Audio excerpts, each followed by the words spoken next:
talked earlier about the signs of comfort. So let's talk about a few of those. Well, let's go back to that original scene I talked about, the mother and the baby. What do we see?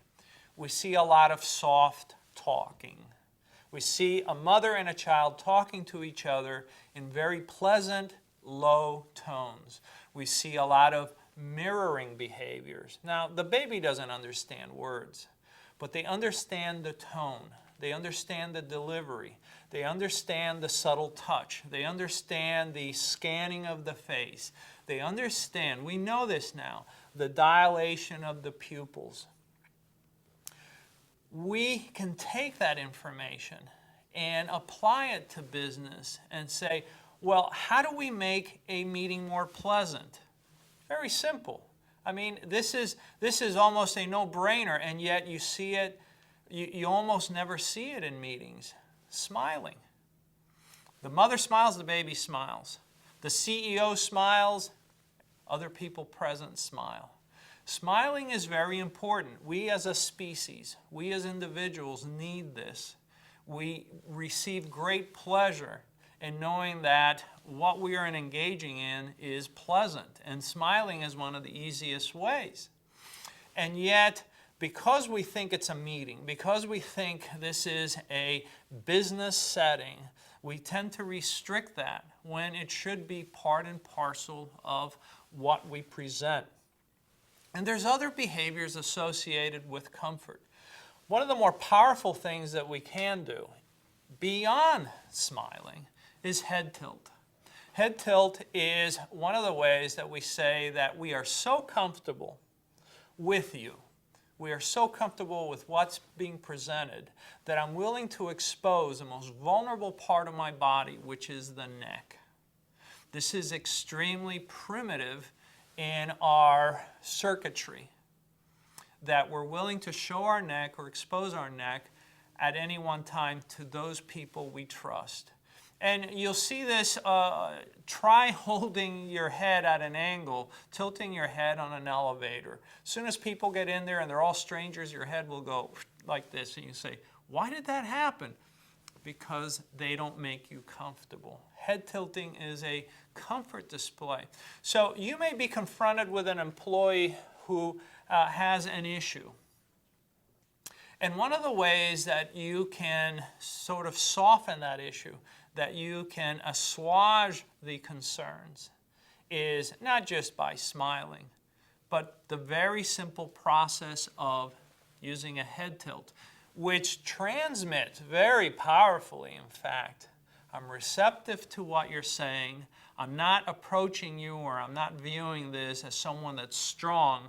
I'm approaching you as someone who is human and is receptive to what you have to say. We talked earlier about location, and make sure that there's harmony, not only with what you're transmitting, but with what the environment around you is transmitting.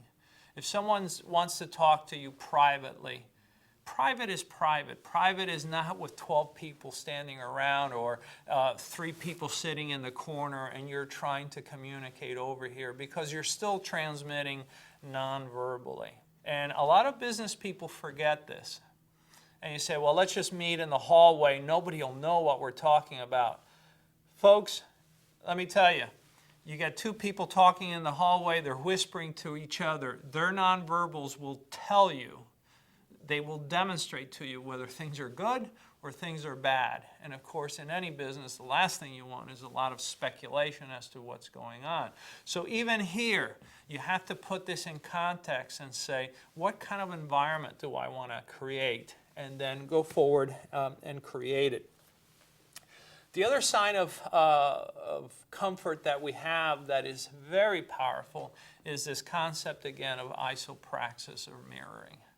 Sitting down and talking to the person in the same tone that they're talking, mirroring their behavior. And when we say mirroring, we're not saying mimicking so that it becomes laughable. They touch, we touch, and so forth. No. If the person's relaxed and leaning back, then you relax and lean back. If they're leaning forward, showing you that they're interested in a particular subject, then you lean forward as you're interested also in this subject. There's nothing worse than to have someone in front of you. They're eager, they're young, they're full of energy, they're excited about their product, they're leaning forward, they're excited, and the other person is sitting back there, arms crossed, their eyes are wandering, they're leaning away, they're not mirroring this behavior. True comfort is mirroring. And this is how we establish empathetic channels of communication. Not sympathetic, but empathetic. That means we're both on the same sheet of music. That means that there is no resistance from me to what you are saying.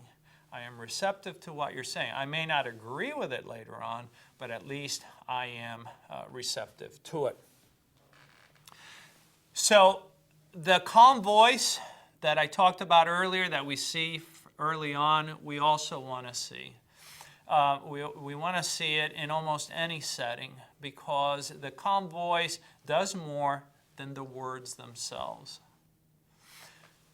You have someone that's been involved in an accident, or let's say you're head of human resource and they come in and they say somebody's passed out.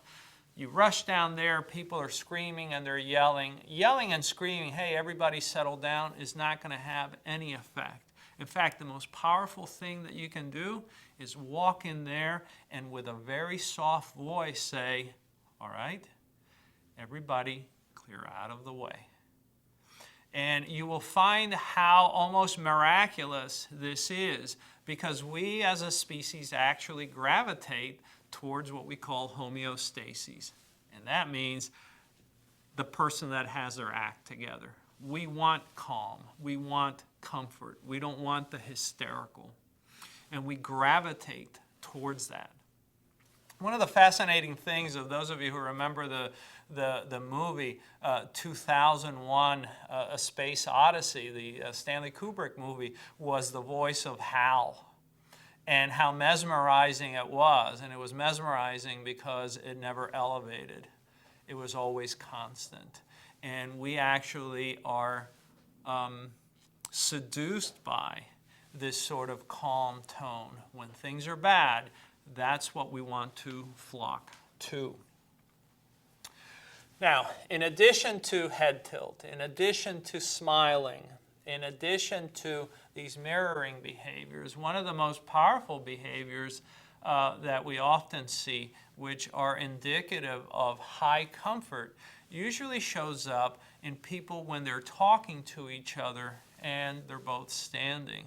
And this behavior is simply the crossing of your legs. And by crossing their legs, they're actually exposing themselves to the other person. You're basically saying in a nonverbal way, I am so comfortable with you that I'm willing to be just on one foot and not be concerned about my own survival. And this is something very positive because you're meeting with someone and you're trying to assess whether or not they're comfortable with you, whether or not they're going to continue to do business with you, whether or not they're receptive to what you're saying. And this is one of the easiest ways to determine that is by the simple behavior of crossing the legs. So here you have a few things to begin to think about comfort and ask yourself, how often each day do I see these behaviors? And you probably see them all the time. The smile, the true smile. You see the head tilt. You see the mirroring behaviors, and I'm sure you've seen the leg crossing. These are all limbic. They're all controlled by the brain. And they're extremely accurate.